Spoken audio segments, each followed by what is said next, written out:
Palace LLC Vlog 4. This one's titled The Illusions of Playlists. Alright, for those that don't know, my name is Paul Pickett. Palace LLC, which is promopalace.biz is our domain. Also on Indie Castle.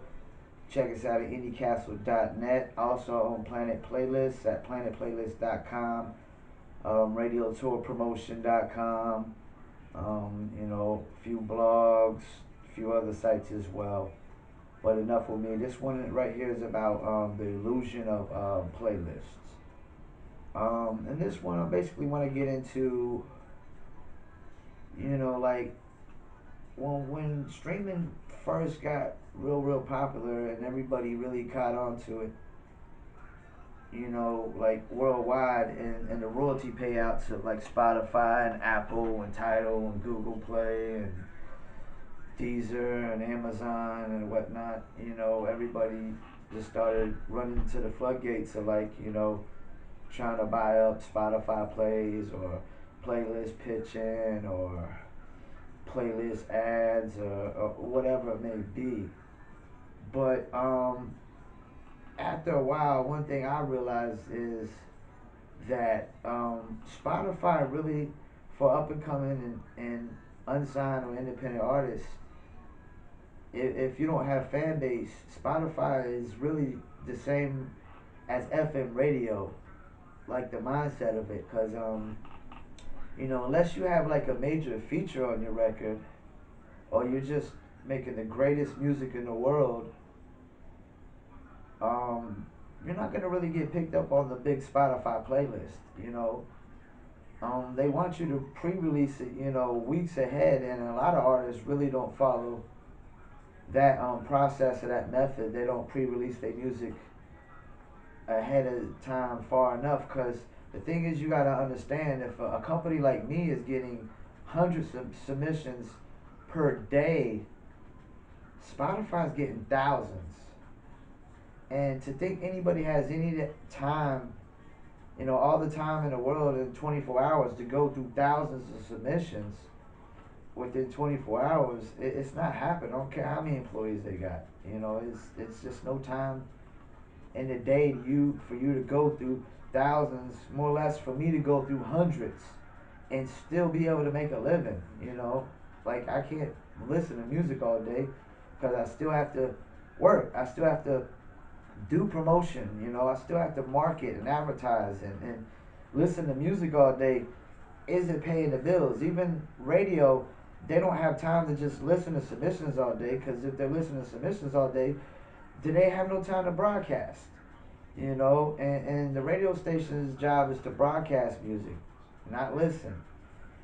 So Spotify is no different than FM radio as far as just, putting on unsigned and independent artists. And unless you're getting on Spotify's big playlist, the next tier of playlists underneath that is the playlist that the major labels own. And major labels are not just opening up the floodgates for unsigned and independent artists unless you're actually signed to the label. So then you get to a tier below that, which is the independent playlist, as we call them. But with those playlists, 9 times out of 10, the playlist has fake followers, or they might actually have real followers and they've lost engagement. They have no listeners. Like, that's the thing. Just because a playlist has a ton of followers doesn't mean it has a ton of listeners. Because in the business world, typically only 2 to 3% of your followers are engaging. So if you have 1,000,000 followers, you can pretty much calculate that roughly about 20 to 30,000 of them, are listening.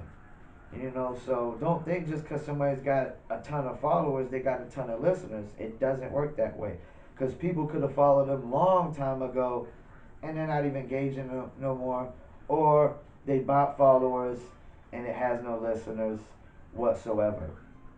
So then you got the playlist under that, which is just like the average person creating a playlist that's not really concerned with getting followers, and they just add your music to the playlist and they stream their playlist, whenever they stream their playlist, 24/7, however they doing it, while they at work, before they at work, after work, it doesn't matter. But those are the playlists you typically want to get on, the ones that really the average person just adds your music to a playlist that doesn't really have no followers, their own personal playlist that they stream. Because once you get into the world of, oh, how many followers does it got? Once again, the independent playlists could have bought followers, or they could have followed a long time ago and they got no more engagement on the playlist. That they don't listen to it no more. And just because somebody follows something doesn't mean they're gonna engage in the first place. It's easy for somebody to click the follow button, but when you're trying to get them to do all these other things, the more actions you ask out of them, the more you ask it. You know what I'm saying? And then once, like we said, we get into the label playlist. Unless you sign with the label, they're not letting you through the door. And then you get through Spotify's major playlists. Even some of their playlists could have 2 million followers, and you only get 20,000 listeners. So that goes to show you that a ton of people followed it, but didn't really go back to listen to it or didn't really engage because it's so quick and easy for somebody to just click the follow button. And to get on those playlists, you gotta pre-release your music, like 4 to 5 weeks ahead of time and submit to their editorials. And you either never better have like super great music, or a mainstream feature that's already getting added to the playlists, on Spotify. Because past that, it's the FM radio mindset. When I open up the doors for every unsigned and independent artist that makes music, because I mean, like in the music business world, you have to play mainstream music. Your your radio station, your playlist needs to be dominated with mainstream music, because unsigned and independent artists don't have the same amount of fan base, and some have no fans. If you have no fan base, it's like FM radio. If you're not bringing listeners to FM radio, why should they play your song over and over and over again? You're not bringing listeners. You're not bringing fans. If I book you for a show, if you can't bring fans through the door, why would I pay you for a show? You are not bringing nothing to the table if your name alone does not bring fans, listeners. And that's how it works. It's just because you make great music doesn't mean we open up the floodgates for you. We want to see other things. Are you working? You make great music, but are you working? Are you promoting on Instagram? Are you advertising on Facebook? Advertising on Twitter? Advertising on YouTube? Are you doing influencer marketing on Instagram, on TikTok, on Twitter? Are you doing anything past making music? Because just making music doesn't open up the floodgates. Because if that was the case, Spotify would be adding every unsigned artist that thinks they make great music to the playlist. And it doesn't work that way. You gotta make super great music, or you gotta have mainstream features. And yeah, playlisting, it gives you some royalties, and it gives you, some revenue, brings back some revenue. But playlisting isn't the place to really build a fan base, because you'll still have to take your Spotify link to Instagram and promote it there, and take it to Facebook, and take it to Twitter, and take it to the blogs, and take it everywhere else to build that fan base. Because social media is really where it's at to build a fan base. YouTube, Instagram, Facebook, Twitter. Spotify, I mean, you could get some fans, but if you're looking to get a ton of fans and make a ton of money, unless you got mainstream features or you're just the greatest artist on the planet and they throwing you on all the biggest playlists, and I mean all of them for a hot minute, it's just, you're not going to get what you think out of it. It's not, that once again, it's the illusion of playlisting. It's not what we thought it was. It's cool, but we still got to work YouTube, which is more powerful. We still got to work TikTok, which is coming up, passing Spotify. You still gotta work your Facebook fan page and build that up. You still gotta work your Instagram. If you got a Twitter, you still gotta work that. You know, if you're on Pinterest, you gotta work Pinterest. You know, you still gotta work across the board.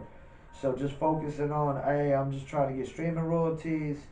That's cool, but you'll never build fans if your goal is to just try to get streaming royalties. If your goal is to just make money from the start, then you're never going to build fans. Because you build fans first, and then you make money. You build consumer base first, and then you make money. It's like the person in the grocery store. You see the lady in the grocery store giving out free samples. They're giving you out a free sample first to see if you even like it, or get you hooked or make you like it, and then go buy it. So we don't buy something before we like it. That doesn't work in the consumer world. And if we do buy it and we don't like it the first time, we ain't buying it again. That's it. We done. You done. It's over with. We ain't like it the first time, we done. So we like to like things before we buy it. You know, and that's how it works. But the illusion of playlisting, yeah, just don't focus solely on playlisting. That's cool. Still put a budget to playlisting, you know, but it's better to just try to get on as many free playlists as you can. Because 9 times out of 10, if you do email somebody about getting on a playlist, they charging. They charging. And you're not supposed to be charging, but they are. So, you know, I don't know what to say. I mean, if that, I don't make up the rules, you know, but that's how it goes. You know, whether it's right or wrong, I just know what's going on out there. If you hit people up 9 times out of 10 about get out of play on a playlist, they're gonna tell you they're charging, or we're taking donations, which is the same thing as charging, or we decided we're taking a fee to support, which is the same thing as charging. It ain't support, you know. Period. So delusions of playlisting is, don't get caught up in the hype of you should just put all your money into playlisting, because you should still put more money into YouTube marketing, you know, advertising. You should still put more money into TikTok influencer marketing, in my opinion. You should still put money into Facebook. You know, you should still put money into Instagram and you know, other platforms. You should still advertise your website, whatever it may be, you know, your Shopify link, whatever it is, your business, your brand, your music. You should still advertise across the board. Once again, this was Promo Palace Vlog 4. Please bear with me on these vlogs. You know, I'm new to this. I'm trying to keep it real and as authentic as possible. No sugarcoating. No trying to edit, you know, mess ups. If I, you know, mess up while I'm speaking or whatnot, you know, we're just going to keep it moving, keep it rolling. You know, just trying to get that information out there, you know, honest information, you know, because don't believe the hype, man. You know, playlisting is cool, but we got to promote across the board, no matter who you are, what kind of business or brand. Once again, Promo Palace LLC, vlog for the illusion of playlisting. Check us out, promopalace.biz, indiecastle.net, planetplaylist.com, radiotourpromotion.com. Shouts out to my dudes in the West Coast, the school tour. Right now, school's out, so the school tour is kind of, you know, we on hold until next season. But shouts out to my dudes from the school tour. Check them out, theschooltour.com, out there in Southern California, for those that don't know. And you can email us at promopalace1@gmail.com. That's promopalace, the number 1, at gmail.com. Anytime you have any questions about this vlog, other vlogs, or just, you know, music promotion, marketing, or the music industry in general. Once again, I'm Paul Pickett, Promo Palace LLC, vlog for the illusions of playlisting, and I'm out.